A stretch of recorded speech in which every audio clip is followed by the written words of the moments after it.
Donc on va passer à l'examen des budgets primitifs. Il y en a 9 cette année, 4 de plus que ce qu'on aurait pu avoir normalement, puisque on a 4 budgets supplémentaires qui sont liés à la prise de compétences eau et assainissement, un budget sur l'assainissement en délégation de services publics, un budget sur l'assainissement en régie, un budget sur l'eau en délégation de services publics et un budget sur l'eau en régie. Ça fait donc 4 budgets supplémentaires par rapport aux chiffres qu'on avait déjà fortement réduits en clôturant un certain nombre de budgets. On l'a d'ailleurs fait encore aujourd'hui. Alors,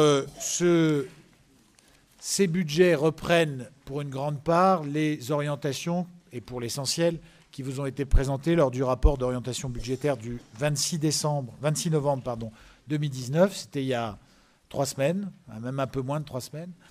Je vais redonner quelques éléments d'abord sur le contexte dans lequel ces budgets ont été construits. Sur le contexte économique d'abord, parce que c'est important dans nos prévisions de recettes et sur le dynamisme des recettes.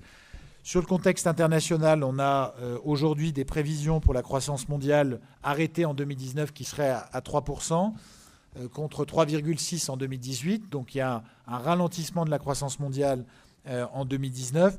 Pour 2020, ce qui est anticipé, c'est une légère reprise à 3,4% de la croissance mondiale, mais qui serait essentiellement portée par les pays émergents, puisque pour ce qui est de la Chine, des États-Unis et de l'Europe, ce qui est anticipé, au contraire, c'est une stabilité, voire, dans un certain nombre de cas, une légère baisse de cette croissance. Dans la fragilisation de la croissance mondiale qui a été observée au cours de l'année 2019, il y a 2 causes principales qui sont identifiées. D'une part, vous le savez, les tensions commerciales entre la Chine et les États-Unis, dont on estime qu'elles jouent pour à peu près 0,8% de croissance, en privant cette croissance parce qu'elle crée un climat d'incertitude sur les négociations commerciales bien au-delà de la Chine et des États-Unis. Puis d'autre part, le Brexit, qui a créé, notamment dans les pays qui sont des exportateurs nets vers la Grande-Bretagne, ce qui est le cas de la France, il faut le rappeler. C'est un des rares pays avec lequel la France a une balance commerciale positive, la Grande-Bretagne. Forcément, l'impact du Brexit crée un climat de prudence, notamment chez les investisseurs. Pour ce qui est du PIB européen, il est attendu en hausse en 2020 de 1,4%, c'est-à-dire légèrement plus qu'en 2019, qui était à 1,2%. Mais on reste sur une croissance qui est relativement atone à l'échelle européenne, avec en particulier un refroidissement de l'économie allemande qui est très caractérisé, puisque ce qui est attendu en 2020, c'est pour la 2e année consécutive une croissance française qui sera supérieure à la croissance allemande, ce qui n'est pas arrivé depuis de longues années.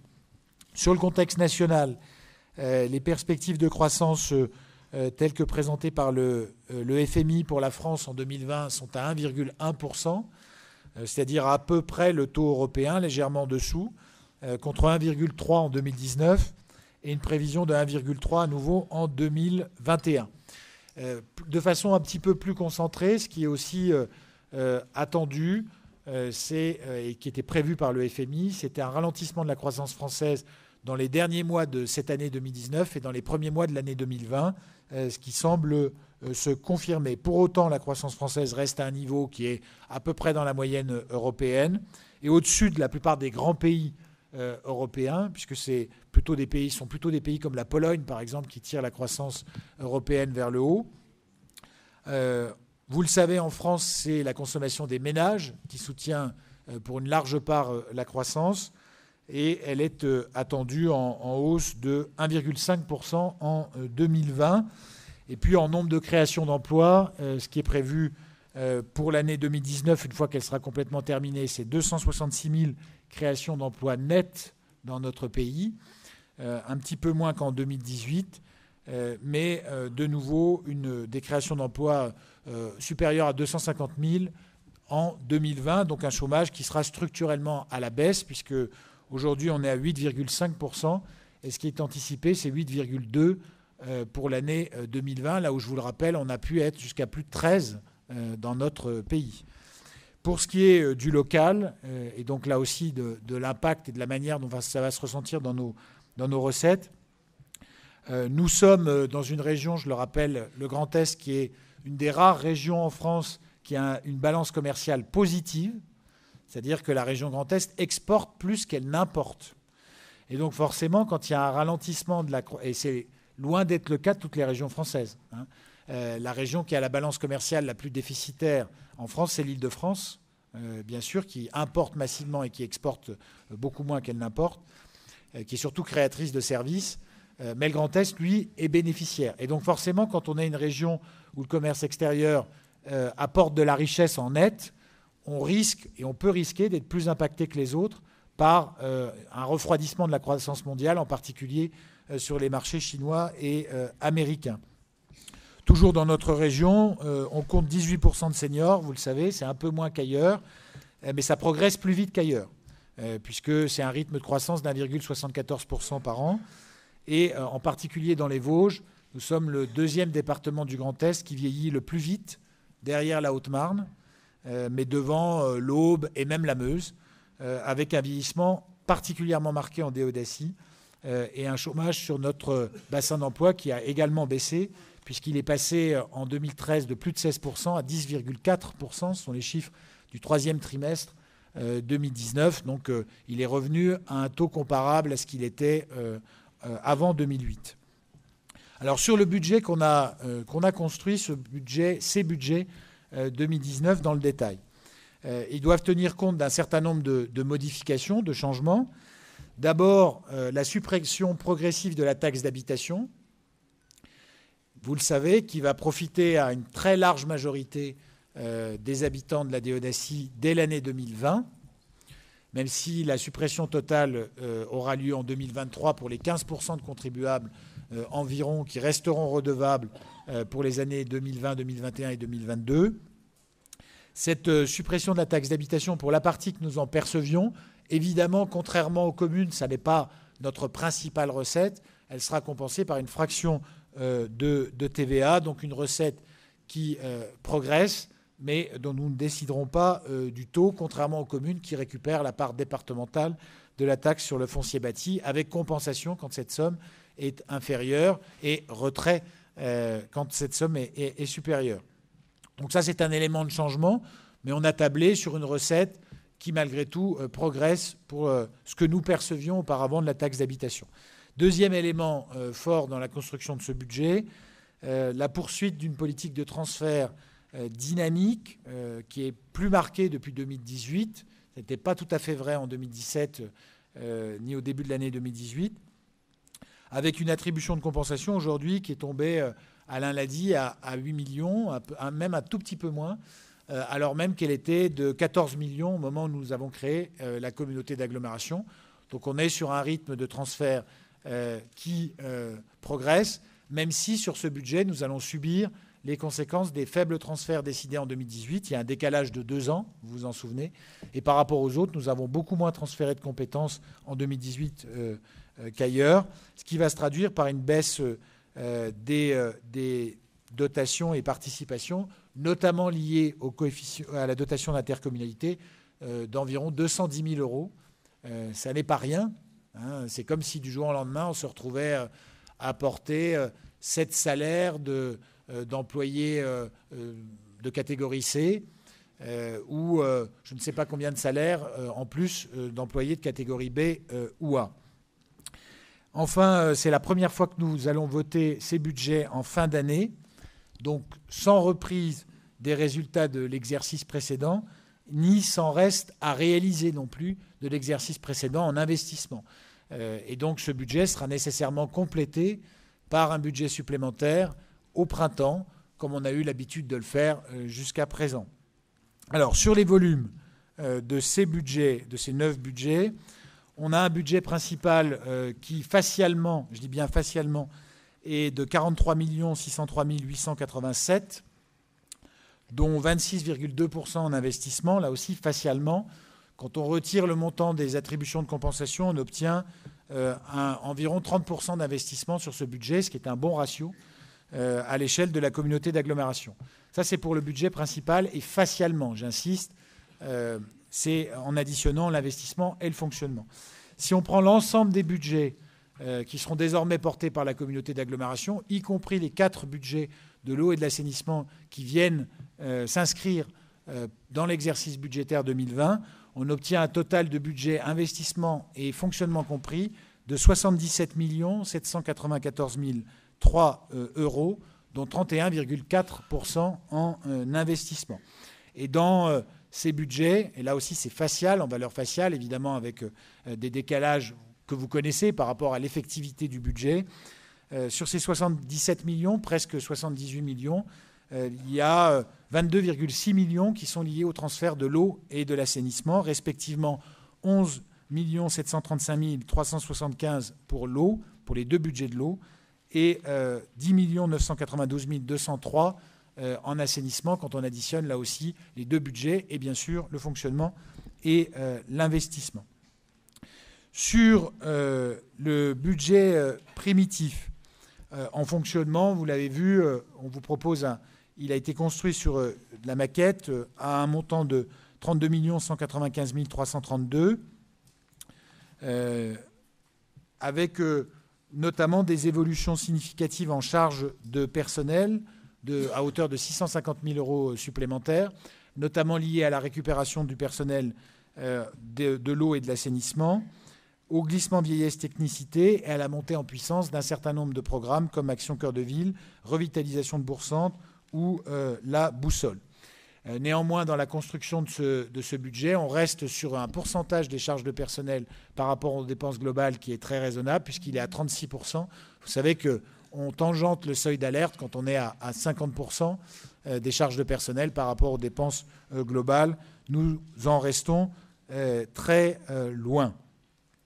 Sur les investissements, ce qui est anticipé et ce qui figure dans ce budget, pour le budget principal, ce sont des investissements de 11 408 555, sachant qu'on nous anticipons à ce stade un résultat de 2019 à inscrire au budget supplémentaire d'un peu plus de 6 millions en investissement.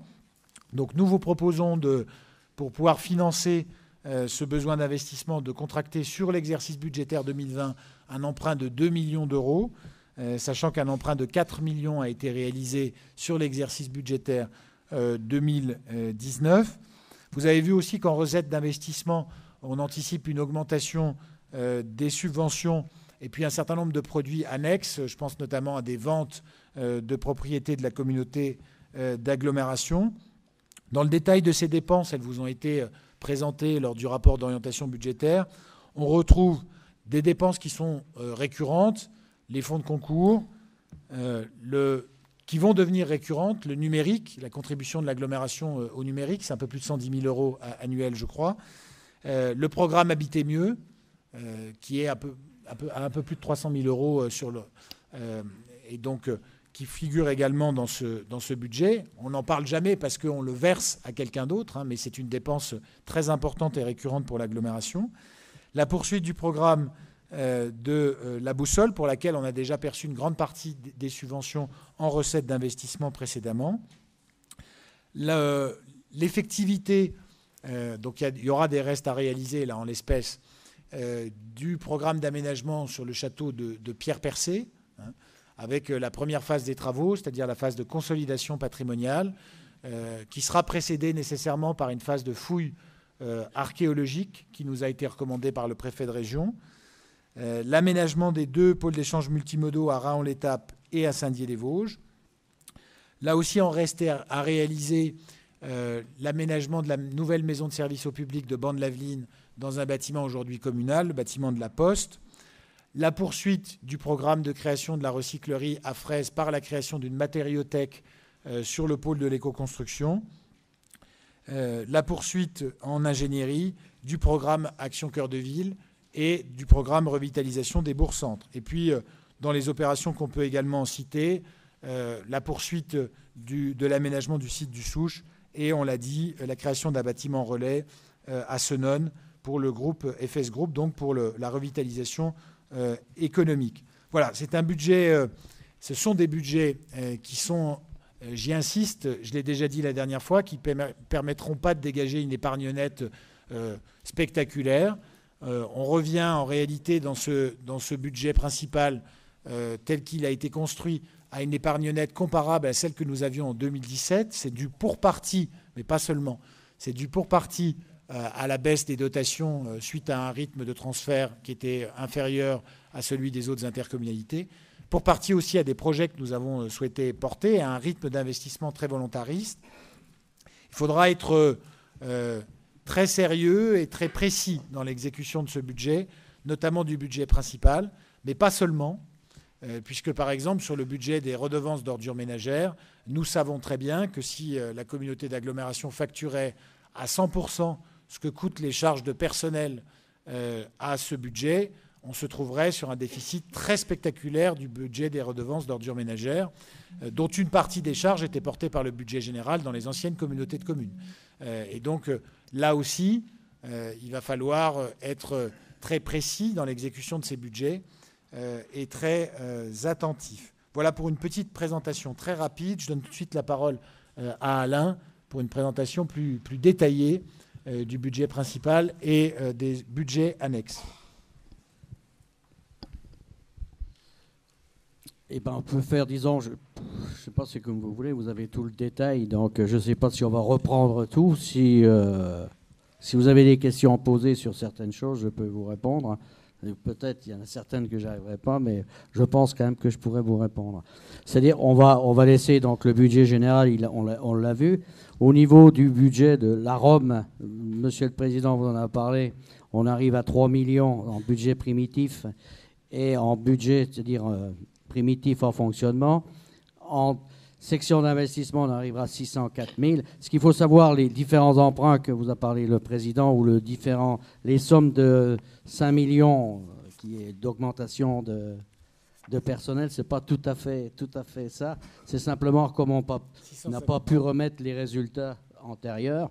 Donc, on a fait pour pouvoir équilibrer le budget, on a fait un emprunt. On a mis un emprunt. Cet emprunt de 2 millions, on ne sera pas forcément obligé de le faire. Je ne pense pas qu'on va le faire. Mais si, tout dépend de beaucoup de choses. Mais ça, simplement, vous en verrez plusieurs le long sur les budgets, mais c'est simplement comment on ne peut pas mettre les résultats, qui sont toujours assez importants en investissement. Il faut savoir quand même, en trésorerie, si le budget général, ce matin, nous avions encore 8,6 millions. Donc ces résultats-là vont automatiquement rentrer et c'est ce qui permet de remettre certaines sommes qui sont assez importantes, vous avez vu là, qui vont partir. Donc si je continue au niveau des ordures ménagères, donc 3,5 millions, 604 000 en investissement, c'est toujours pour des camions Rome, puisque la partie recyclerie qui était là est pratiquement payée en entier par ce budget. Vous avez la TOM, c'est 5 484 000 qui est toujours donc en fonctionnement. En investissement, nous avons 531 000, mais normalement, il y aura beaucoup plus avec le résultat. Et là, il y aura la partie déchetterie qu'on va voir, qu'on va faire certainement les études. Au sujet, après... donc c'est juste un constat. En volume, si le budget de la taxe d'ordures ménagères est supérieur au budget de la redevance, c'est tout simplement parce qu'il y a plus de contribuables qui habitent dans les zones qui sont à la taxe que dans les zones qui sont à la redevance. Aujourd'hui, une majorité des habitants de l'agglomération payent la taxe d'ordures ménagères et pas la redevance. C'est une assez nette majorité d'ailleurs. Donc, pour le vote primitif des activités économiques, là, il s'agit de donc la contraction de plusieurs budgets qui étaient les ABI, qui étaient la Plaine, qui ont été l'ex-immobilier de Saint-Dié-des-Vosges, plus la partie de Favre-Meurthe-Égalité sur les maisons de santé qu'on a contractées. Donc ici, vous avez des recettes pour un montant de 1 384 000. Il y a beaucoup de recettes parce qu'il y a beaucoup de locations. En session de fonctionnement, vous êtes à 406 000. Donc, vous avez un budget qui est très positif, hormis la partie qui nous reste, disons, la partie des emprunts qui était sur l'ex-PECV, mais qui va normalement, il va mourir en 2021, qui va être 2021-2022. Tous les emprunts des ex-communautés du haut de la vallée vont partir, il n'y en aura plus. Donc, l'annexe de l'eau, c'est pas l'annexe de l'eau, c'est la ZAC la ZAC de Saint-Dié. La ZAC de Saint-Dié, c'est un budget, comme j'ai déjà expliqué, ce sont des terrains. Le principe d'une ZAC, c'est que vous achetez tous les terrains, vous la viabilisez, vous faites le total du coût, vous divisez par le nombre de mètres carrés à vendre, et c'est ce qui reste à vendre. La partie, c'est ce qui reste. Normalement, il y a un excédent de 174 000 qui va repartir dans le budget général, que vous n'avez pas là, puisqu'il sera dans les résultats. Le vote du budget primitif, l'annexe LO Régie 2020, là, ce sont des calculs approximatifs. Sachant, on est parti d'une commune et on a multiplié par le nombre de personnes. Mais bon, c'est toujours pareil, c'est prévisionnel, on peut toujours faire des modifications budgétaires. Ça, c'est l'empire. Le plus difficile, ce ne sera pas l'eau, ce sera pour moi l'assainissement. Parce que l'assainissement, il y aura le problème des sommes qui n'ont pas été payées. Donc, il risque d'avoir une trésorerie qui va être difficile.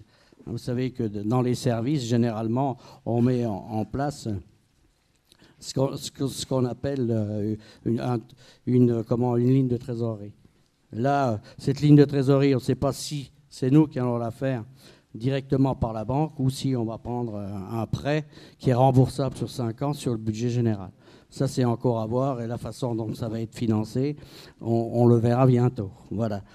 Donc, l'annexe assainissement, c'est pareil. Ça a été pris d'un syndicat et on a on avait tous les syndicats, donc on a fait le total de tout et on a ajouté les petits syndicats autour pour pouvoir faire à peu près ces différents budgets. Mais c'est pareil, c'est du provisoire. On peut très bien faire des modifications budgétaires, il n'y a aucun problème. Voilà. Le vote du budget primitif à l'annexe assainissement régie. Voilà. Donc, je ne peux pas vous dire les chiffres qui sont là, donc ils ont la chance d'exister. On ne sait pas s'ils vont être justes, mais ils seront certainement ajustés à la fin de l'année prochaine. Voilà. S'il y a des questions posées sur ces budgets. Juste une précision concernant le bâtiment relais qu'on a cité FS Group. C'est un bâtiment relais, donc aidé par la DETR à 40%, et la somme, elle est remboursée intégralement dans le cadre d'une location-vente par l'entreprise. Les locataires. À l'issue des 9 ans. À l'issue des 9 ans, puisqu'on a négocié 9 ans de contrat de location-vente. Voilà, merci Jean-Luc. Est-ce qu'il y a des questions sur ces budgets? William. Bon, on ne va pas faire le débat d'orientation budgétaire, on a déjà dit pas mal de choses, mais enfin quelques petites questions. Les charges de personnel augmentent 650 000 €, soit 6%, qui sont expliqués par le transfert des personnels de l'eau et de l'assainissement, initialement des communes ou des syndicats ou autres, qui viennent en charge ici. Pourquoi ne sont-ils pas imputés directement au budget de l'eau et de l'assainissement? Je peux... Enfin, moi, je sais. C'est beaucoup plus facile. Donc, comme il faut une ligne de trésorerie pour tout ce qui est service, c'est beaucoup plus facile d'avoir déjà le budget général qui avance une somme. D'accord. C'est exactement la même chose que ce qu'on fait, par exemple, sur les ordures ménagères. Voilà. En théorie, tous les salariés des ordures ménagères figurent, c'est pas en théorie d'ailleurs, ils figurent tous dans les charges de personnel du budget général. Il n'y a jamais de charge de personnel sur le budget des ordures ménagères dans les budgets qu'on vous présente. En revanche, en principe, on doit refacturer à l'euro près ce que coûtent ces salariés au budget de la redevance et au budget de la taxe. Et si on le faisait, on aurait notamment sur le budget de la redevance un budget très largement déficitaire.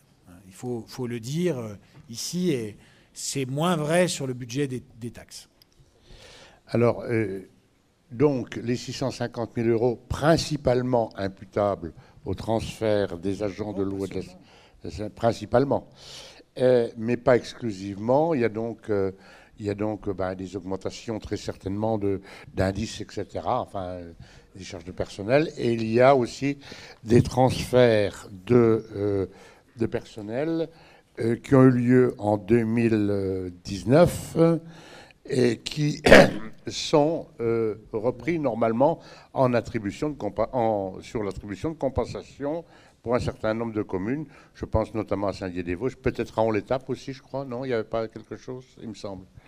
Enfin, bon, un vieux souvenir de quand on a parlé de ça.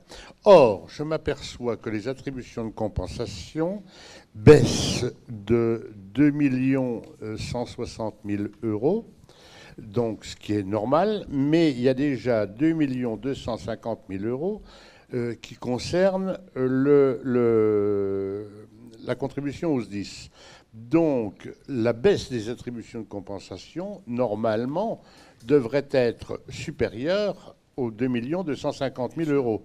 Il y a, à mon sens, mais ça mérite explication, il y a, à mon sens, un bout qui manque de la baisse de l'attribution de compensation. Non. Alors, je vais vous expliquer ce que j'ai dit tout à l'heure. Au niveau la charge du personnel, ce qui s'est passé, le DAF, il a enlevé normalement le coût du personnel en 2018 était de 9 636 000.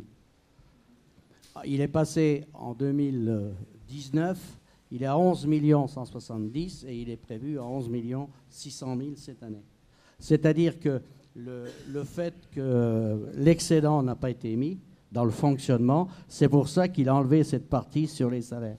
C'est pour ça que cette partie, je l'avais noté, disons, sur le budget primitif, le rapport de présentation, c'est pas 500 000, c'était 936 000. C'est-à-dire il y a une différence. On est passé de 936 000 à 11 170 000. On a passé d'1,5 million. C'est ce que vous dites, le différent des salaires qui ont augmenté. Et la partie, on va passer de 11 300 000, enfin 11 170 000, on va passer à 11 600 000. Il n'y aura pas tant que ça de personnel qui va venir, dans un premier temps.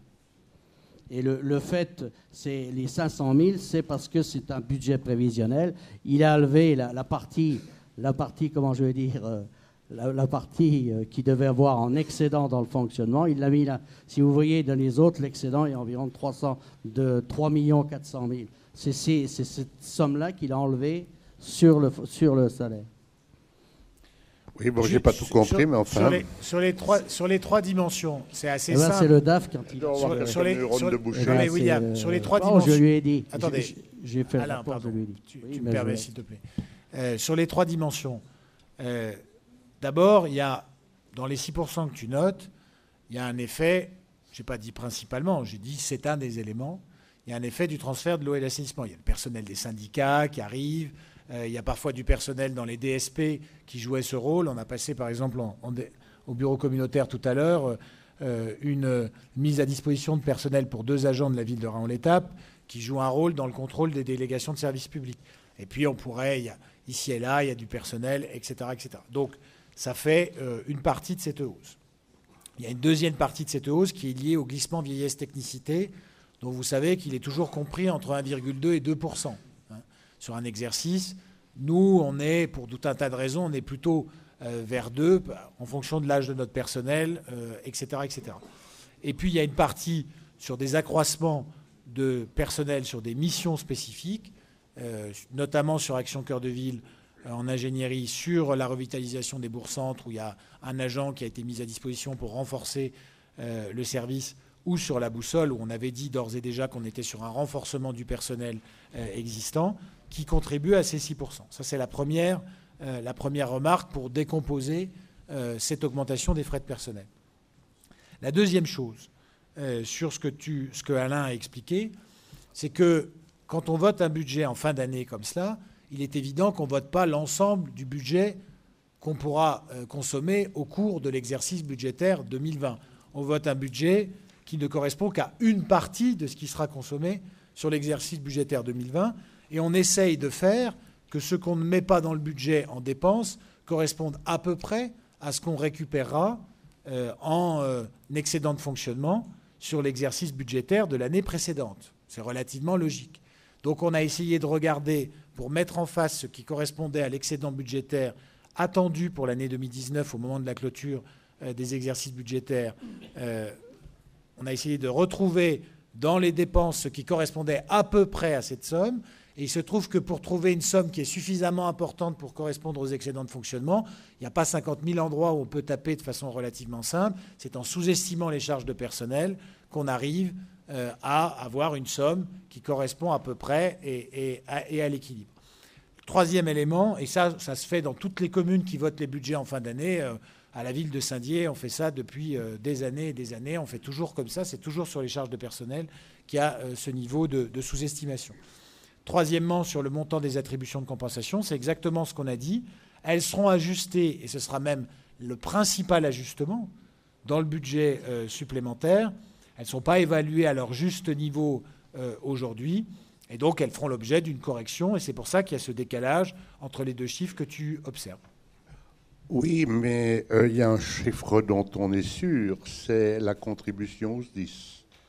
Donc, que l'attribution de compensation diminue au moins à l'euro près, hein, enfin, je ne demande pas à l'euro près, mais au moins, et non pas à 100 000 près, de la contribution SDIS, puisque ça, on est sûr, ça, c'est justement, certain. C'est le même raisonnement, William. C'est-à-dire que quand tu sais, enfin, que je m'explique bien, on vote un budget donc qui sera complété par des excédents de fonctionnement qui seront constatés à la clôture du budget 2019.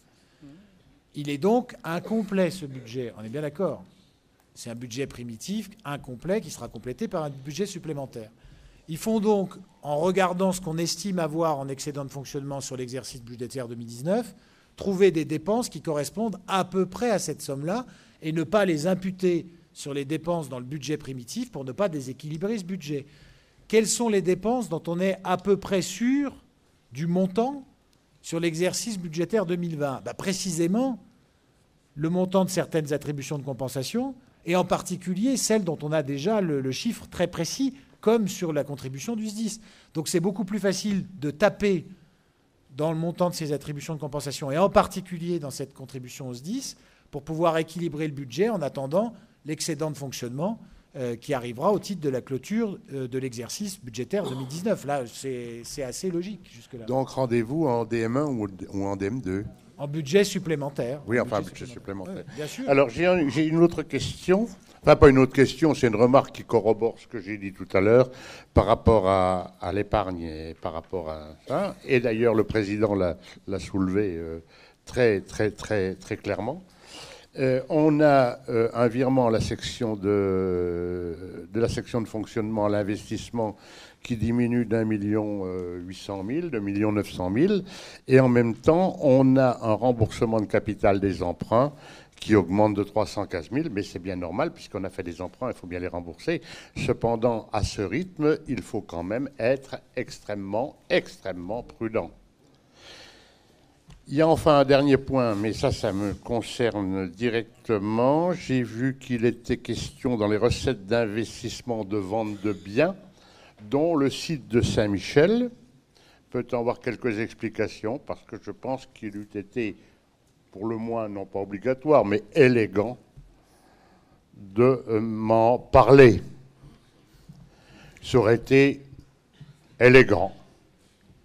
Alors, ce n'est pas moi qui conduis ces discussions. Je ne veux pas me défausser. Mais je ne me tourne pas vers le président. Non, non. Je parle de l'élégance du bureau exécutif de notre noble Assemblée. Alors, on ne révélera pas, tant que ce n'est pas conclu, l'acheteur potentiel, mais je te donnerai cette information tout à l'heure avec plaisir.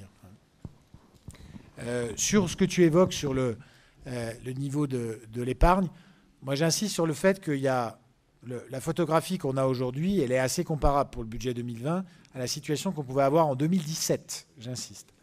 Et d'ailleurs, il y a un chiffre qui parle de lui-même là-dessus, c'est le niveau des dotations et participations. Si on s'amuse à regarder quelles étaient les dotations pour l'année 2017, c'est-à-dire au moment où on a créé l'agglomération, on avait une dotation de compensation dont on sait qu'elle est chaque année écrêtée, ça c'est prévisible. On avait une dotation donc de compensation de 4 704 800, enfin une dotation d'intercommunalité de 1 938 466 et au titre des autres dotations et participations, 1 399 328. La dotation de fonctionnement, comme prévu, a baissé en 2018. Elle est passée à 4 405 821.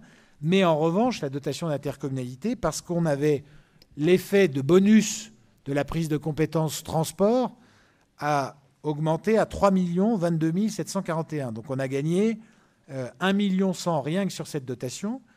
Et on a repris sur les autres dotations et participations 600 000 euros. Donc sur le budget 2018, on avait par rapport au budget 2017 1 800 000 euros en recettes de plus.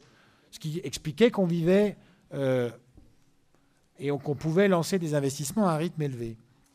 Sur l'année 2019, la dotation de compensation a baissé à nouveau, mais moins fortement, de 100 000 euros à 4 304 659. Là aussi, c'était anticipé.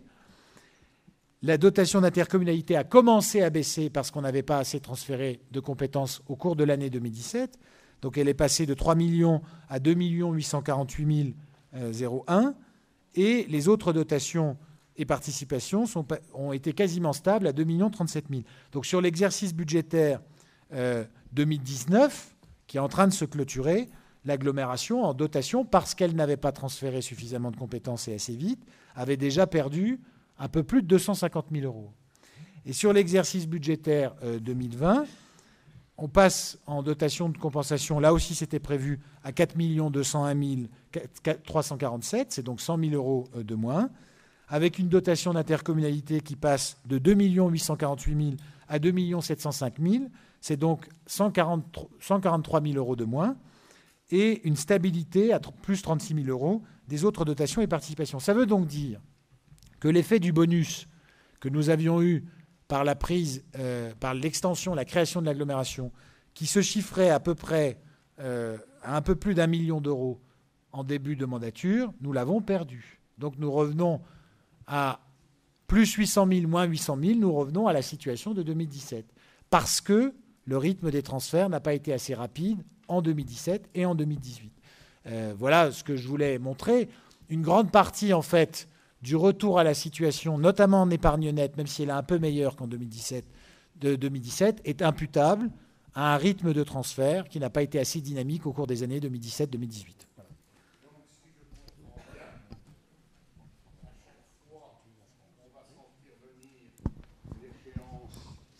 Un peu plus difficile, il va falloir faire un transfert de compétences. C'est bien cela. William, c'est l'histoire du chien qui se court après la queue. Et pour le caniche équeuté, c'est un exercice très difficile. Je ne sais pas de qui tu parles, mais en tout cas, je ne me sens pas concerné. Et ceux qui veulent voir pourront. Hein. Bon. Donc, ce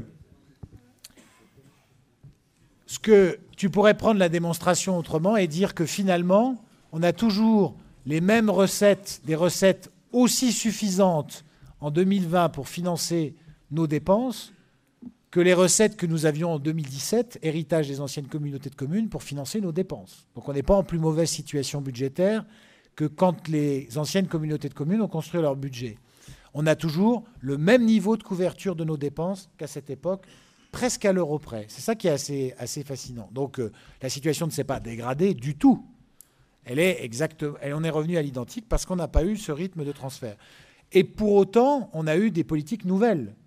Soit qu'on les ait choisies, soit qu'on les ait prises parce qu'elles nous ont été imposées. Je pense notamment à la GEMAPI. Mais ça veut dire qu'on a eu un rythme on a été assez raisonnable dans ces dépenses, de telle sorte qu'on soit toujours à une couverture qui est identique à celle que vous aviez dans vos anciennes communautés de communes, avec ce qui était souvent présenté comme des budgets en bon père de famille. Ce que moi je dis simplement, c'est que si on reste sur un rythme d'investissement élevé, c'est ce que tu disais, et moi je pense que c'est nécessaire, parce qu'on a créé l'agglomération pour ça. Il n'y a pas 50 000 façons de faire. Soit on laisse se dégrader la situation fiscale, et ça n'est pas souhaitable, financière, et on emprunte systématiquement, donc on augmente l'endettement. Mais pour contenir l'endettement à un niveau... Je me rappelle que le niveau cible, c'est 800 euros par habitant. On est très largement en dessous. Hein. On est entre 100 et 200. Pour contenir l'endettement sans augmenter la fiscalité, Et on a une fiscalité assez basse à l'agglomération par rapport à d'autres intercommunalités, si vous faites la comparaison. Eh bien, la seule solution en portant des projets dynamiques, c'est de faire du transfert de compétences pour avoir une stabilité, voire une progression de la dotation de compensation. En effet, si pour autant qu'on admette les deux premières hypothèses. Voilà.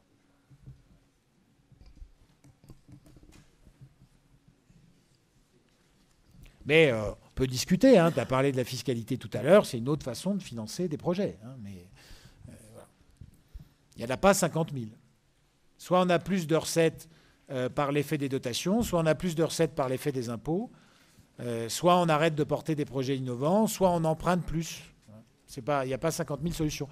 Et jusqu'à présent, en fait, nous n'avons, et on peut voir ça comme ça, nous avons une situation financière qui n'est en rien dégradée par rapport à 2017. Mais celle de 2017 n'était pas si favorable que ça, et donc il faut effectivement être conscient que en fonctionnement, je dis bien en fonctionnement, l'agglomération doit être rigoureuse dans l'exécution de ses dépenses. Il faut insister là-dessus. Ça vaut d'ailleurs sur le budget principal, mais aussi sur les budgets annexes. Est-ce qu'il y a d'autres demandes de prise de parole sur ces budgets ?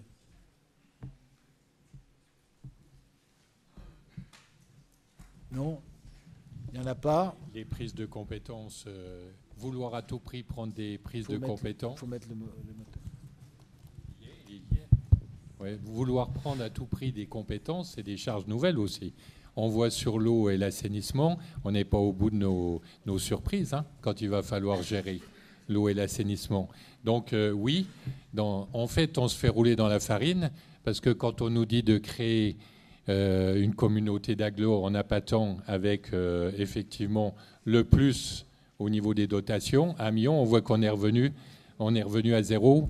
On n'a pas plus de dotations qu'au départ.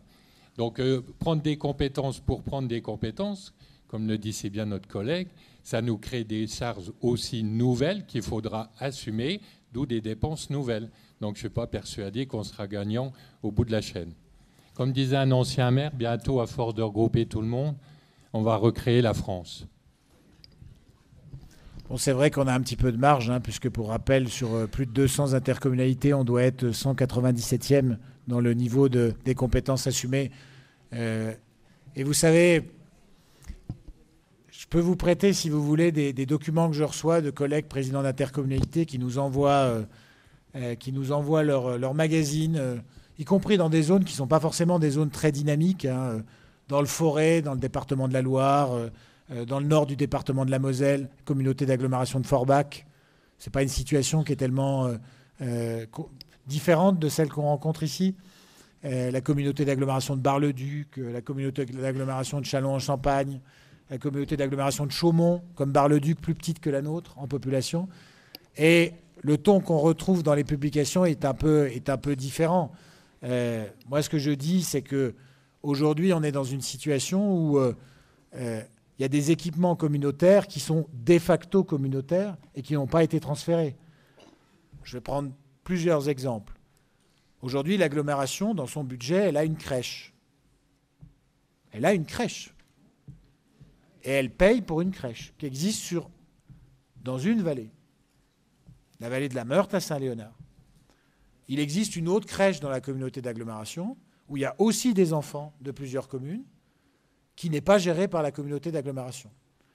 Qu'est-ce qui peut justifier que dans un cas, le transfert a été fait et dans l'autre cas, il n'ait pas été fait? À part l'histoire et la politique. Deuxième constat, on a dans la communauté d'agglomération 3 salles de sport.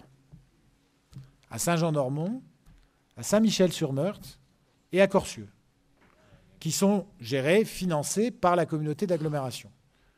Financées à 100%, qui sont des équipements communautaires. Et puis on a aussi des salles de sport à Raon-l'Étape, à Senones, à Étival-Clairefontaine, à Saint-Dié-des-Vosges, à Fraise, et même certaines encore à Corcieux. Et puis je pourrais parler d'Anould, par exemple, ou de Moyen-Moutier, dans les grosses communes, qui servent à beaucoup d'habitants. Et ces équipements, pour autant, ne sont pas communautaires. Qu'est-ce qui justifie qu'une salle à Saint-Michel-sur-Meurthe, à Saint-Jean-d'Ormont, ou à Corcieux soit communautaire, alors qu'une salle qui est utilisée parfois à 50, 60, 70% par les habitants de l'agglomération à Saint-Dié-les-Vosges, à Senones, à Raon-l'Étape ou à Anould ne soit pas communautaire. L'histoire, la politique.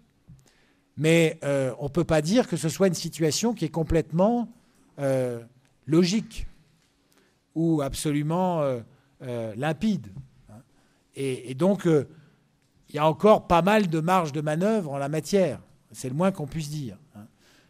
Et je n'ai pas besoin d'insister ici sur la sollicitation de ces équipements. Je peux prendre même des équipements en matière sociale. Qu'est-ce qui justifie qu'on ait des résidences pour personnes âgées à Saint-Dié-des-Vosges dans lesquelles on admet des personnes qui viennent de partout, qui sont dans un stade de préadmission avant les maisons de retraite et qui a un reste à charge pour la commune, alors même que ces citoyens-là, ils viennent de partout. Et que des résidences de ce type, en tout cas sous ce format-là, il n'y en a pas aujourd'hui ailleurs dans l'agglomération. C'est une question. Et on pourrait multiplier ce type d'interrogation. Donc on est encore loin du maximum de ces transferts. Et encore une fois, si on a perdu ce que tu disais, si on a perdu ce qu'on a gagné au départ, d'abord, on l'a investi en grande partie. Donc ça s'est retrouvé ailleurs. On l'a investi dans des projets. Qui penserait qu'on lancerait un PLUIH en 2017 ? Ce n'était pas écrit. Ce n'était pas prévu. Et même si c'est financé pour une très large partie, on ne touchera pas les subventions au moment où on engagera les dépenses, pas au moment précis. Donc il y aura bien de la trésorerie à avancer. Donc si on est revenu à cette situation de 2017 qui n'était pas défavorable, c'est parce qu'on n'a pas assez transféré de compétences et qu'en même temps on a développé des politiques nouvelles et on a fait des projets qui n'étaient pas prévus ou pas avec cette ampleur. Voilà. En matière de crèche, il faudrait transférer aujourd'hui parce qu'il y en a pas mal des crèches en ce moment.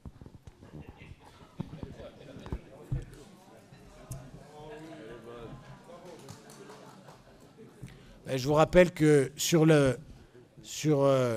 les sites publics, en dehors de la valeur d'usage, il y a quand même une certaine réserve à observer en théorie.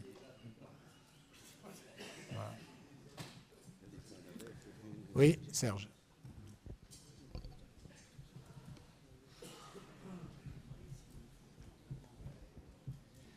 Oui, juste pour répondre à mon collègue qui laisse sous-entendre qu'il y a des charges nouvelles. Les charges nouvelles, c'est nous qui les décidons. Je veux dire, ce n'est pas le fait de créer une agglomération qui crée des charges nouvelles, sauf éventuellement à créer des services nouveaux. Mais les charges éventuellement sur l'eau, c'était des charges qui devaient incomber aux collectivités locales, aux communes. Et demain, l'agglomération va les prendre à sa charge, justement, sans jeu de mots. Donc je ne suis pas sûr que ce soit l'agglomération qui est responsable de charges nouvelles. C'est plutôt une volonté politique de créer des services supplémentaires. On a souvent parlé ici du développement de certains services, je pense, sur la lecture publique. Mais charge nouvelle, oui, quand on crée une maison de service au public à Corcieux, oui, il y a du personnel en plus. Quand on crée un relais d'assistante maternelle dans la vallée de la Fave, qui n'existait pas, avec des permanences à Provenchères et Colroy, à Bande-Laveline et à Némont-les-Fosses, quand on crée un relais d'assistante maternelle, donc quelqu'un qui oriente les parents et qui coordonne les assistantes maternelles ensemble à Corcieux, oui, il y a des charges de fonctionnement nouvelles qui arrivent à la communauté d'agglomération. Mais cette décision, on l'a prise ensemble. Ce n'est pas une personne quelque part qui l'a prise. Donc oui, à compétences nouvelles, il y a des fois des charges de fonctionnement nouvelles. Mais ce n'est pas systématique. Il y a même quelquefois des économies nouvelles. La preuve, c'est qu'on nous demande parfois de récupérer le produit de ces économies, comme tu l'as fait lors de la dernière séance. Mais si on en reparlera d'ici 3 ou 4 ans, quand les conventions de gestion qu'on a passées avec la communauté d'agglo pour l'eau potable, l'eau usée, l'eau pluviale, 3 ans, mais 4 ans, on verra après qu'est-ce que le devenir. Si on veut l'assurer, cette compétence, c'est sûr qu'on va devoir mettre en place tout un système pour gérer efficacement. Et on verra et on comparera par rapport à la situation d'avant, puis la situation future, les résultats sur le prix de l'eau, sur le prix du mètre cube d'assainissement, et ainsi de suite. Et rendez-vous ici dans 4 ans. Oui. moi, je proposerais aussi qu'on partage très clairement l'état des réseaux, des conformités, des rejets, des rendements. Et on se rendra compte aussi dans 4 ans ou dans 5 ans si on n'avait pas finalement, dans certains secteurs, s'il valait mieux pas que cette compétence soit prise, notamment dans les secteurs ruraux, pour éviter de faire augmenter encore plus la facture des habitants. Et puis, je voulais juste, parce qu'on l'a vu, hein, on l'a vu ce diagramme, rapporté par habitant au niveau de travaux qui devaient être faits, c'est dans les petites communes que la charge financière de la mise à niveau dans les 10 années qui viennent devrait être la plus lourde au titre de ce qui sera imposé par l'agence de l'eau. Et donc, c'est ces communes qui verront en tout cas un amoindrissement de cette charge sur leur facture par l'effet du transfert, notamment si elles sont regroupées avec des grosses communes, parce que ça diluera cet effet. Je n'ai pas besoin d'insister ici sur cette nécessité de mise à niveau, parce que c'est ce qui est ressorti très nettement du diagnostic d'Espelia. Bien. Eh bien, on peut passer donc au vote sur les 9 budgets séparément. On commence par le budget principal de la communauté d'agglomération pour l'année 2020. Qui est pour? Qui est contre? Qui s'abstient? Il est donc adopté à l'unanimité. Merci beaucoup. Le budget suivant est le budget des redevances d'ordures ménagères. Y a-t-il des questions sur ce budget? Presque on en a dit, notamment sur son déséquilibre chronique. Si on facturait à plein le produit de ce que coûtent les personnels, eh bien, on peut donc passer au vote. Qui est pour? Qui est contre? Qui s'abstient? Il est adopté à l'unanimité. Merci beaucoup. Sur le budget de la taxe d'ordures ménagères, donc un budget d'un peu plus de 5 millions d'euros, 5,5 millions. Y a-t-il des questions? Qui est pour? Qui est contre? Qui s'abstient? C'est donc adopté à l'unanimité. Merci beaucoup. Sur le budget primitif annexe des activités économiques pour l'année 2020, est-ce qu'il y a des questions par rapport à ce qui vous a été présenté? Il n'y en a pas. Qui est pour? Qui est contre? Qui s'abstient? C'est donc adopté. Merci. Sur le budget de la zone d'activité commerciale, alors ce qui est appelé Saint-Dié-des-Vosges, en fait, c'est l'ancienne communauté de communes de Saint-Dié-des-Vosges. Y a-t-il des questions? C'est un tout petit budget, il faudra peut-être qu'on le clôture un jour, celui-là. Mais, donc, qui est pour? Qui est contre? Qui s'abstient? Il est donc adopté. Merci beaucoup. Sur le budget eau en délégation de services publics, donc ça concerne 2 communes à la communauté d'agglomération. Qui est pour? Qui est contre? Qui s'abstient? Il est donc adopté. Merci. Sur le budget de l'eau en régie, y a-t-il des questions? Donc il est plus important que celui en délégation de service public, hein, évidemment. Qui est pour? Qui est contre? Qui s'abstient? Il est donc adopté. Merci. Sur le budget assainissement en délégation de service public, est-ce qu'il y a des questions? Et Alain a bien fait d'insister sur le fait que c'est là qu'il y aurait sans doute les tensions les plus rapides sur la question des prix, bien plus que sur l'eau. Il n'y a pas de questions. Donc, alors pas en DSP, mais plutôt sur les aspects régie. Qui est pour? Qui est contre? Qui s'abstient? C'est donc adopté à l'unanimité. Et puis, sur le budget assainissement en régie, y a-t-il des questions? Vous avez vu hein, que ces 2 budgets cumulés sont presque équivalents à ceux de l'eau. Hein. On comprend du coup le coût du traitement des eaux usées, quand on le voit, parce que c'est évidemment pas le même nombre de foyers qui sont raccordés. Eh bien, on peut donc passer au vote sur ce budget régie. Donc, qui est pour, qui est contre et qui s'abstient. Il est également adopté à l'unanimité. Je vous propose de faire une suspension de séance pour pouvoir signer les différents budgets. Et je vous annonce d'ores et déjà que je ne présiderai pas le reste de la séance. Je passerai la présidence à Roger Crenel, puisqu'il faut que je sois à Paris demain à 9h pour parler de la question des lignes ferroviaires une nouvelle fois avec le secrétaire d'État au transport. Et donc, il faut que je parte tout de suite pour pouvoir prendre un train très tôt demain matin. Voilà. Bonne soirée à toutes et à tous. Il y en a, oui, il y en a.